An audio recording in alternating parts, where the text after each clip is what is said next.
Alors bonjour à tous et à toutes d'ailleurs. L'idée de la présentation aujourd'hui, c'est de faire un petit peu le survol de ce qu'on fait à l'INSA Strasbourg et au Laboratoire Cube. Je vais me focaliser sur la partie d'un drone qu'on a développé en 2017, qui est un drone de grande endurance. Mais je vais un petit peu parler de toutes les applications qu'on fait. Alors je vais globalement faire un bref historique de ce qu'on fait à l'INSA depuis quand même pas mal de temps.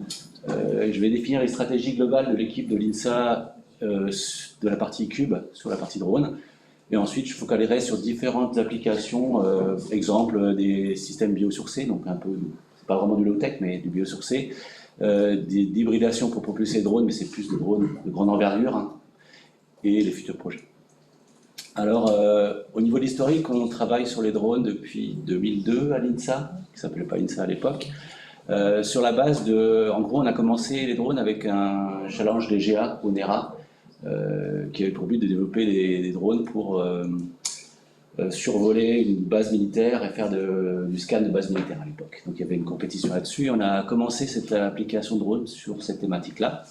Et ensuite, on a continué plutôt au niveau application avec des étudiants en mécatronique, puis en plasturgie, génie méca, génie élec.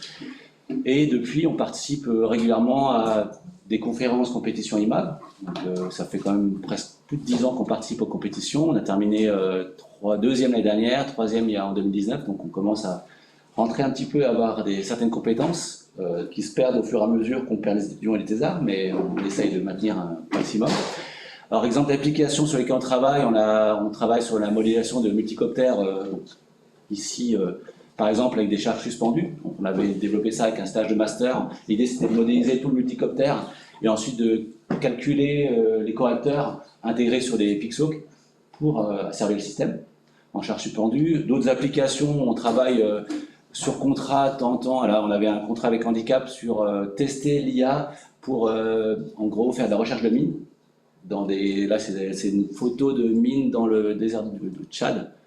Donc là, c'est une photo infrarouge qui est faite par le handicap international. Donc on voit bien les mines qui sont bien alignées, détectées par IA. On voit bien le camion qui vient déposer les mines. Enfin, on voit pas le camion, mais le camion dépose les mines dans l'axe. Donc c'est vraiment impressionnant quand on voit ces images-là. D'ailleurs, on voit régulièrement sur les images des chameaux morts alignés. Donc en gros, ils sont alignés sur le chemin des mines. Donc c'est un peu malheureux, mais voilà, c'est comme ça. Donc c'est une application intéressante. Et on travaille également régulièrement sur le développement de drones avec des étudiants en master et des doctorants sur le développement de drones composites. Donc ici, pareil, comme je vous avais présenté hier, hein, tous un petit peu, on a développé un drone maison et on le fait évoluer chaque année avec du composite un peu plus léger que du carbone, parce que sont juste carbone balsa ou carbone RX. Donc on arrive à des drones très légers. Donc on a un drone qui fait ici 2 kg max avec une Nikon 4S de 5000 mAh. Et une possibilité de soulever à peu près 1 kg en plus en charge utile. Donc on a des drones très légers, un peu plus moins solides qu'un du carbone plein, mais on gagne énormément en poids et en inertie. Donc ça c'est hyper intéressant. On pourra en parler, on a toutes les CAO du drone et on améliore la CAO chaque année.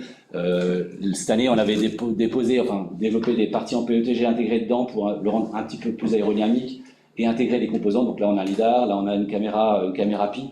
On peut changer, l'avantage, c'est qu'on peut changer ces parties-là, les clipser, les revisser. Tout est démontable rapidement pour les besoins de la compétition, puisque le but, c'est de pouvoir réparer très vite, changer très vite des pièces, donc on peut tout démonter très très rapidement. Simplement par des visseries ou par des emboîtés. Voilà, donc ça c'est l'idée de ce qu'on fait en général avec les étudiants.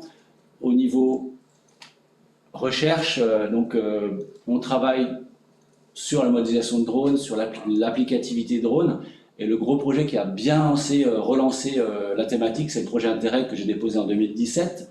Et le but, c'était de développer un drone de grande endurance à base de propulsion à hydrogène pour de la mesure de pollution atmosphérique qu'on fait avec le CNRS, un labo qui fait des mesures chimiques de pollution.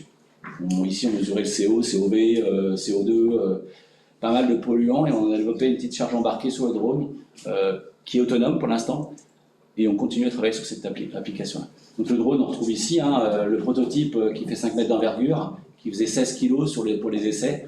Il est propulsé. Il est censé être propulsé par une pile à combustible. On a la pile à combustible, on ne l'a pas intégrée, on a fait des tests à charge utile équivalente pour ne pas avoir des problèmes de crash en pile à combustible. Et voilà, bon, Après, ça fait toujours peur, un réservoir de 6 litres hydrogène, mais globalement, j'ai fait un calcul énergétique, c'est pas pire que 6 litres d'essence dans un réservoir, sauf que c'est à 200 bars. La seule différence, c'est ça. Mais réservoir, c'est des réservoirs carbone homologués à 450 bars. Franchement, il ne faut pas avoir de bol pour taper au bon endroit et que ça pète. C'est très très solide. Et c'est très lourd d'ailleurs. Un réservoir, il fait 3 kg. La pile à combustible fait 2,5 kg à 1000 watts. Donc, globalement, on a pile plus réservoir, on a un truc qui fait 4 kg, 4,5 kg. La propulsion hydraulique ici, c'est un moteur BLDC de 2 kW. On a une masse maximale de 25 kg, 5 mètres d'envergure. Et la partie contrôle se fait par PICSOC. On a développé toute la partie électronique intégrée, donc gestion de puissance, batterie de secours, etc. On a une autonomie théorique de 5 à 6 heures en hydrogène, en électrique pure, avec une batterie 8S, 9000 mAh, on a à peu près une demi-heure 35 000 de vol, avec un rayon d'action théorique de 250 km.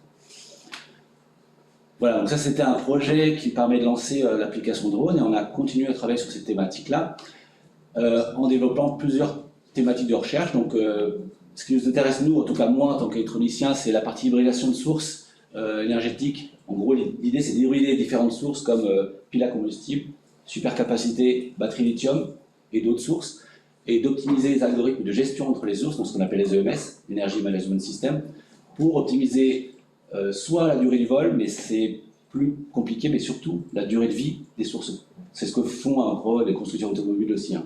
L'idée, c'est d'optimiser la durée de vie des sources. L'autre volet sur lequel on travaille, c'est la conception biosourcée. L'idée, c'est de voir comment on pourrait intégrer du lin ou du chanvre, mais là, on va travailler sur le lin, pour concevoir des drones. Donc ça peut être la conception comme des drones comme ici, comme des plus gros drones. Et ensuite, l'applicativité, c'est développer des systèmes embarqués pour des applications. Là, on travaille avec le SDIS ou le 667, donc les pompiers, hein, pour faire de la surveillance de fumée d'incendie sur les gros incendies, et la mesure chimique intégrée, et d'autres applications avec handicap et autres. Alors le drone, à l'issue du projet LCODE, on a développé des moules de drones. Donc on a un nouveau drone qui va sortir, on a tous les moules qui sont terminés quasiment, et on est en train de tirer les pièces composites. Donc c'est un drone qui va ressembler, enfin qui est grosso modo le même que tout à l'heure, hein, le même que cette partie qui est prototype, donc on retrouve ce drone là. L'idée d'avoir deux fuselages ici, c'est de pouvoir travailler en VTOL. Donc ce qu'on veut à terme, c'est intégrer des moteurs VTOL ici, ici, ici, pour décoller verticalement et pouvoir une propulsion en VTOL, c'est intéressant. On travaille avec des collaborateurs allemands, donc l'Institut solaire d'Allemagne à Fribourg, à Freiburg, pardon, pour intégrer des panneaux solaires organiques, des solaires organiques qui sont un peu moins performants que le solaire classique, mais c'est un coût plus intéressant a priori pour l'instant, et ça se développe de plus en plus. On travaille là-dessus. Et l'idée, c'est d'embarquer tout ça sur le drone et de trouver des applications futures. Alors voilà, on a différentes étapes de conception. Donc on a conçu le drone de façon classique. Pour économiser, on a développé des masters en MDF, donc en bois, qui sont usinés, c'est des masters qui font 2,50 m, hein, qui sont usinés dans un lycée qui est à Strasbourg aussi, qui a une table de usinage qui fait 4 mètres. On peut faire des grosses pièces. Et après, il y a toute la partie peinture, finition, gel coat, moulage, qui prennent énormément de temps. Et j'ai une vidéo qui tourne, je la montrerai tout à l'heure si vous voulez, une partie des moulages et des moulets intégrés. Ensuite, là-dessus, on a trouvé d'autres applications. Donc, j'ai déposé des demandes de thèse, on a déposé des actes soutenus en décembre sur l'étude du lin pour la conception de drone, mais pour autre chose. L'idée, c'est d'étudier les fibres de lin. Ça se fait déjà depuis quelques années, hein, mais l'idée, c'était d'étudier les fibres de lin en dynamique pour cette application. Mais nous, on l'applique pour le drone en quasi-statique. Voir comment on pourrait intégrer les tissus de lin, les fibres de lin et le composite biosourcé, entre guillemets, ou recyclable sur ce système-là. On a travaillé en collaboration avec Ecotechnila, qui nous a fourni les fibres de lin, et Arkema, qui nous a fourni une résine thermoplastique qui est recyclable, qui n'est pas, je dirais, bio, mais elle est recyclable dans le sens où la résine peut théoriquement sortir du tissu en chauffant. C'était un peu l'idée. Et donc l'idée de la thèse, c'était d'étudier les fibres de lin de la partie nanoscopique jusqu'à la partie macro, donc modéliser par des essais mécaniques toute la partie fibre de lin, au sens fibre ici élémentaire, jusqu'à la matrice pour ensuite déposer, pouvoir calculer les dépôts de tissu à utiliser pour dimensionner le drone à différentes contraintes mécaniques. C'est ça l'idée de sa thèse. Pour ce faire, en gros, on a fait des essais au laboratoire, essais de traction, compression, flexion, essais avec des propriétés mécaniques par des techniques de corrélation d'image. En gros, l'idée c'est de sortir des modèles mécaniques de comportement des tissus et des fibres élémentaires pour après pouvoir intégrer ça dans les calculs de nos drones pour optimiser le nombre de couches, pour alléger les drones. Et ensuite, l'autre thèse qui est en cours avec Thomas Pavot, qui va se tenir fin de l'année normalement, c'est justement d'étudier l'optimisation de la propulsion de source par les techniques de management d'énergie. Donc ici, on a une pile à combustible, qu'on trouve ici, une batterie et supercapacité. Donc au niveau de structure classique qu'on trouve dans les piles à combustible actuelles, en tout cas embarquées sur drone, on retrouve une pile à combustible, on retrouve une batterie qui est directement mise en place sur le bus d'essai commun. Donc il y a des chutes de tension qui sont gênantes parfois, c'est-à-dire que si brutalement le moteur fait un appel de courant, la pile à combustible étant lente, elle n'est pas capable de fournir l'excédent, et donc on a des chutes de tension sur le bus, ça pose des problèmes de désynchronisation des BLDC, enfin ça pose des soucis, et donc du coup nous on a proposé une architecture ici, qui est la suivante. La batterie est reliée directement sur le bus d'essai, donc il n'y a pas de souci de sécurité théoriquement. Et ensuite, on a la pile à combustible qui est reliée au bus par un convertisseur DC-DC, qui a pour but simplement d'avoir une tension continue sur le bus qui est de 32 volts dans notre cas. Et une supercapacité qui fait typiquement 16 volts, qui est reliée aussi pour le bus par un convertisseur bidirectionnel ici, puisque le but c'est de pouvoir décharger et charger la supercapacité. L'intérêt de la supercapacité, c'est de pouvoir fournir des excédents de courant pour limiter les appels de courant sur la pile à combustible et sur la batterie. Donc le but, c'est toujours pareil, hein, améliorer l'autonomie et surtout limiter le vieillissement de la pile à combustible et de la batterie. Donc l'idée, c'est que la supercapa fasse tampon. Alors on a développé pour ça un banc d'essai qui est à l'INSA. Là on est au low-tech parce que le banc d'essai il est fait avec des bancs IGBT énormes pour faire le test, qui ont 20 ans. Et l'idée c'est d'améliorer un petit peu ce banc par la suite, mais en tout cas pour l'instant on a un banc d'essai qui tourne. On a fait des essais en vol avec le drone en charge utile normale, donc 16 kg. On a donc un modèle de vol qu'on a intégré dans le modèle Simulink pour derrière pouvoir tester notre système en modélisation. Donc en gros on a un banc réel avec un schéma de vol réel, mais qui asservit le banc. Et derrière, du coup, l'idée de la thèse, c'est de pouvoir développer différents algorithmes d'optimisation, donc de contrôle des convertisseurs DC-DC, pour justement essayer de voir quelles sont les stratégies possibles pour optimiser la gestion de l'énergie. Alors là, on a quelques essais, des courbes d'essais qui sont faites en place. Le principe de base qu'on utilise, c'est un principe fréquentiel. Donc en gros, pour résumer simplement, on a la charge, le courant de charge du moteur, et on va en gros séparer la commande sur deux parties. Une partie haute fréquence qui va être gérée par la supercapacité, et une partie basse fréquence qu'on voit ici qui va être gérée par la pile à combustible. La batterie, le but c'est qu'elle serve le moins possible. Elle est juste là en secours, elle tamponne de temps en temps, mais elle est là le moins possible. Alors ici, on voit la courbe de réponse du modèle du drone. Alors pourquoi elle est saturée? C'est simplement pour les essais avec les IGBT, on est limité à 500 watts et pas à 2 kW. Donc on a écrété dans les modèles nos courbes réelles à une valeur de 500 watts. C'est pour ça qu'on a un plateau, on ne devrait pas l'avoir, mais ça permet de faire des tests. Alors on voit bien ici le schéma de vol, donc on a le décollage, après on a en vol horizontal classique, on consomme à peu près 450 watts, donc on a fait un ratio, on a tout divisé pour arriver à 500 watts. Ici on voit la consommation globalement de la pile à combustible, donc on est en basse fréquence. Et ici la consommation de la supercapa, donc elle est là pour en gros compenser les appels de courant brutaux. Et la batterie, on a normalement très peu de courant, on a un petit appel au départ, c'est le décollage, mais le reste du temps elle est très peu sollicitée. Donc ça c'est l'idée de la stratégie. Et Thomas Pavot travaille sur d'autres stratégies, donc là on a une stratégie à fréquence en gros fixe.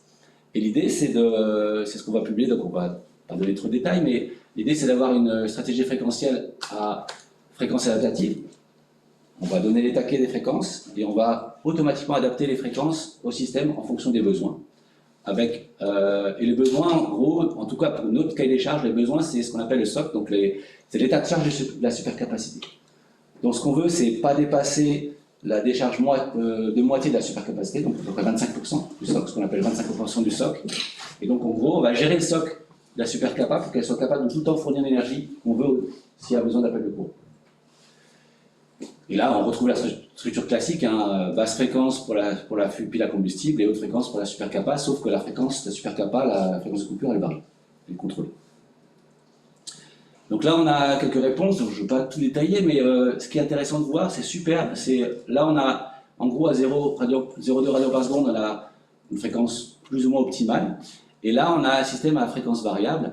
Et ce qui est intéressant de voir très rapidement, donc là, on a la stratégie de vol qui est ici pas limite à 500 watts, on a les vrais appels de courant, donc décollage, altitude constante, changement d'altitude, altitude constante, changement, etc. Donc là, on était à décollage, on a volé à 100 mètres, 150 mètres, 200 mètres, 250 mètres. On a fait un vol qui dure à peu près 40 minutes sur cette stratégie-là. Donc on a un modèle de comportement de drone sur une durée assez longue. Et on utilise ce modèle comme en automobile pour calculer nos algos et optimiser les algos. Donc là, on voit l'intérêt de la fréquence variable, c'est que si vous regardez bien la fréquence variable, tout est lissé. Donc en gros, sur la supercapa, le but c'est que pour limiter le vieillissement de la supercapa, il y a très peu de publiés là-dessus, hein, c'est très récent, mais on montre que si on fait très peu d'appels de courant, très peu répétitifs, on la vieillit moins, a priori, qu'avec des gros appels de courant. Donc l'idée, c'est de la solliciter la moins possible, avoir un courant le plus constant possible pour la faire vieillir le moins possible. Les composants les plus critiques, c'est toujours ça, hein, c'est la supercapa parce que ça vieillit super vite. Ça sèche vite aussi, donc l'idée, c'est vraiment de solliciter le moins possible. Donc l'idée de la stratégie, c'est ça. Donc on a lissé l'appel de courant sur la supercapa, sur la pile à combustible, pardon, et la supercapacité qu'on retrouve ici, là.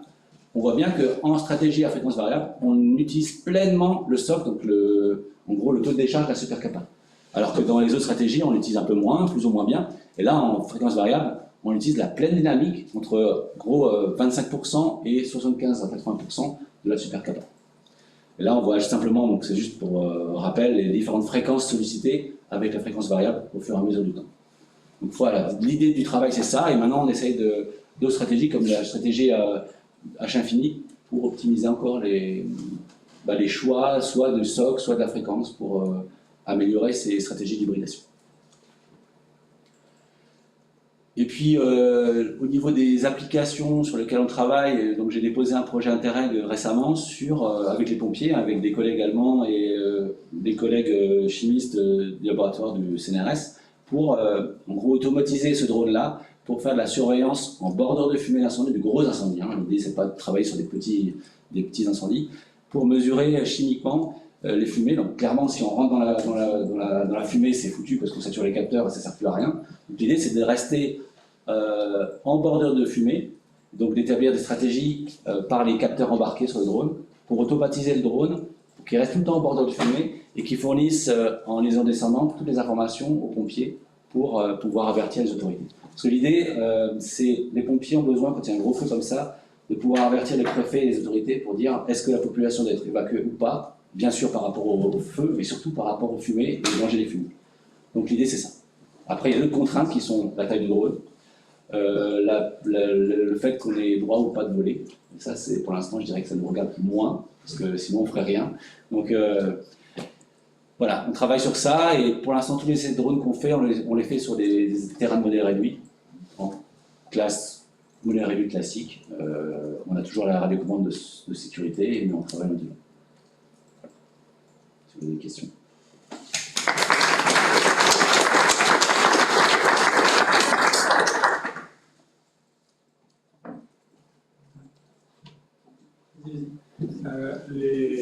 Je ne connais pas trop les convertisseurs de CDC bidirectionnels, et ça n'ajoute pas une constante de temps, ça permet de bénéficier. Si, il y a une constante, mais en vrai, la constante de temps est largement plus faible que la réponse qu'on a besoin sur le système. Donc c'est pas juste analogique, quoi, ça ne répond pas instantanément, mais c'est quand même pas un problème de... Non, on peut arriver à des fréquences, on peut exciter à 100 kg voire plus, donc ça n'a pas trop de problème par rapport à ça. En tout cas, par rapport à ce que nous on a besoin, ça pose pas trop de problème. Ça pose éventuellement des problèmes sur les gros appels de courant très brutaux, mais là c'est l'avantage d'avoir la batterie sur le bus d'essai, c'est elle qui compensera. Le but c'est quand même de la solliciter le moins possible, mais c'est elle qui apportera tout ce qu'il faut s'il y a besoin. Donc c'est l'avantage d'avoir la batterie en direct sur le bus d'essai. Après, en automobile, ce qui est intéressant pour eux, c'est de travailler sur les EMS, justement, pour moins solliciter les batteries. Je dirais que pour nous, pour le drone, la durée de vie de la batterie, c'est pas 10 ans, pas 20 ans. À la limite, c'est pas le plus critique, quoi.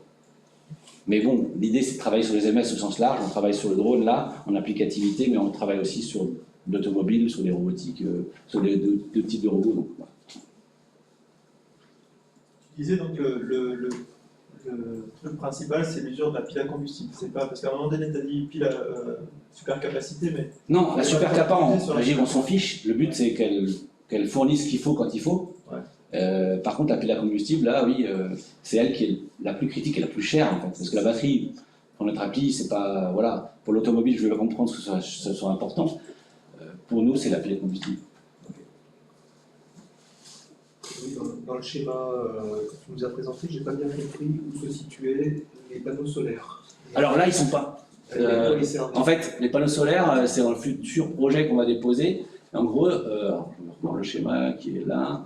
Voilà. En gros, dans le futur projet, on va rajouter un converteur DC unidirectionnel avec les panneaux solaires et on va optimiser le MES avec les panneaux solaires. Mais c'est pas encore fait ça. Ce sera le but du projet s'il est accepté.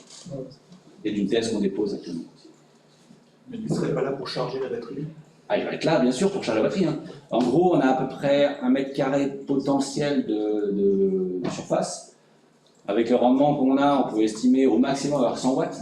100 watts d'apport, mais si en régime croisière, on a 400 watts de consommé, c'est déjà pas mal. Ça fait un quart de la puissance qu'on peut éventuellement gagner au maximum.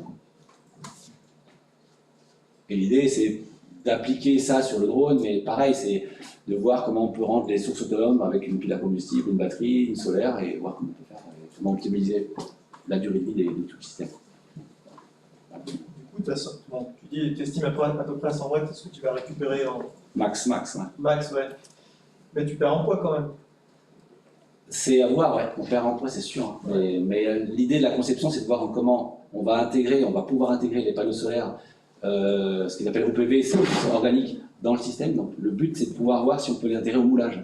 Donc voir avec les collègues allemands, on va faire des tests d'intégration au moulage, pas pour gagner du poids, mais pour gagner en aérodynamique, etc. Donc oui, bien sûr, on perd du poids, ça c'est sûr.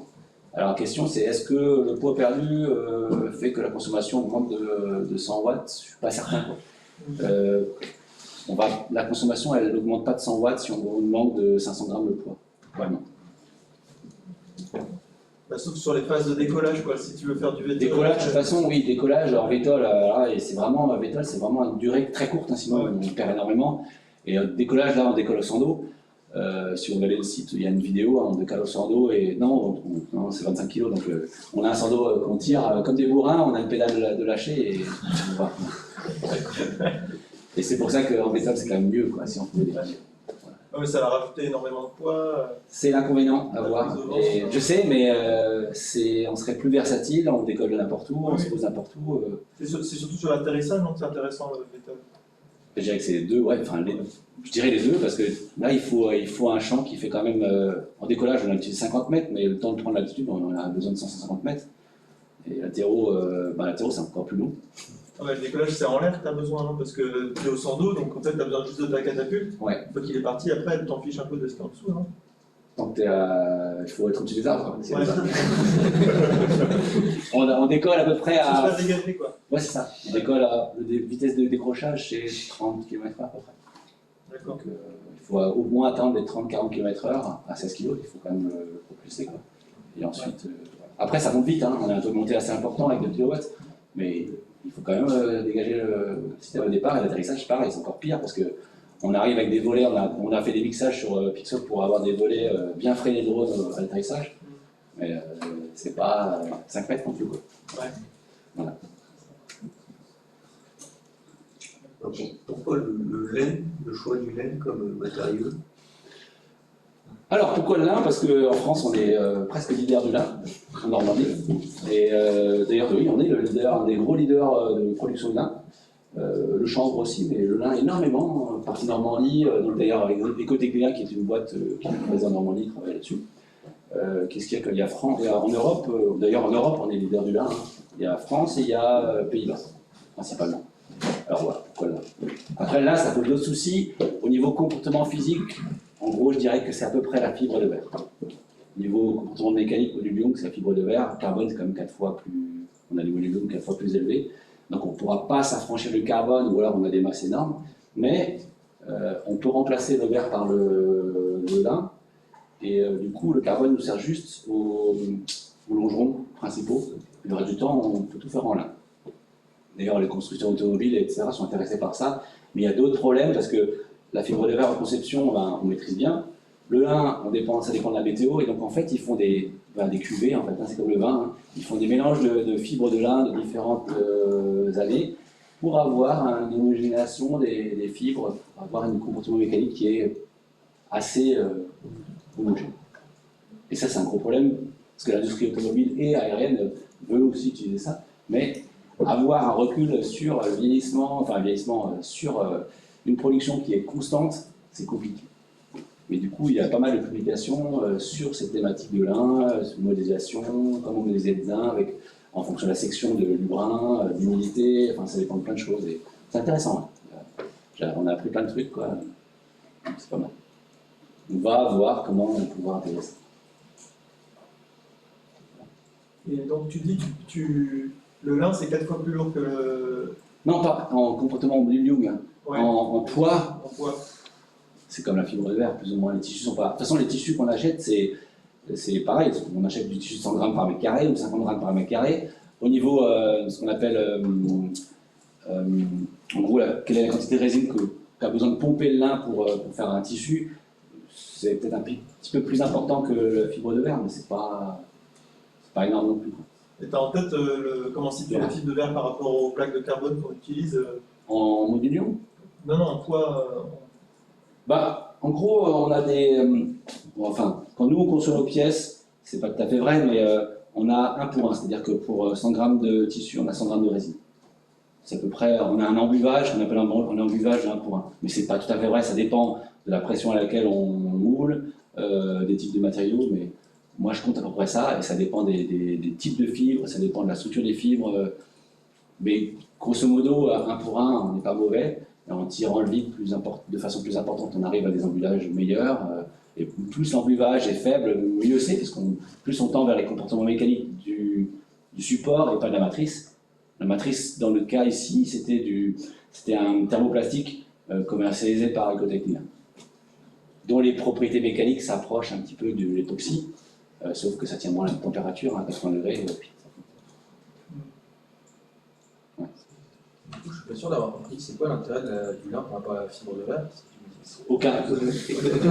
Aucun. Je veux dire, économiquement, c'est intéressant parce que c'est recyclable.